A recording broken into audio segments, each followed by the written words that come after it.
But, Mr. President, I am now in receipt of information that this person was already in fact out of the country on July 18, 2024 to Kuala Lumpur, Malaysia.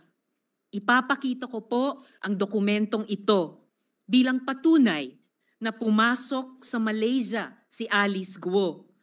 Siya po ay pumasok ng 12:17, 13 seconds military time ng July 18. Kaya ibig sabihin, umalis siya ng Pilipinas sa gabi ng July 17.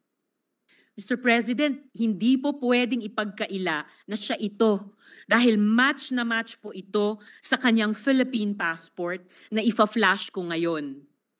Maraming salamat sa NBI sa impormasyong ito. Patuloy ang pag-track nila kay Alice Guo. Ayon sa aking isa pang source, Mr. President, tumuloy si Alice Guo sa Singapore kung saan nagtagpo-tagpo sila ng kanyang magulang na sina Lin Wenyi at Guo Jianzhong. The couple flew in from China on July 28, 2024. Mistulang reunion sila doon kasama sina Wesley Guo at Cassandra Ong.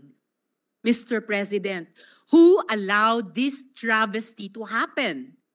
Sinong may kagagawa nito? Hindi makakaalis si Alice Guo kung walang tumulong sa kanya ng mga opisyales ng pamahalaan para tayong ginisa sa sarili nating mantika. I have always believed that legislative hearings are policy-driven. Kaya nung nag-announce na ng ban ang Pangulo, sabi ko, we have done our jobs. Let law enforcement take the lead. Pero paano kung ang law enforcement mismo ang kailangan imbestigahan?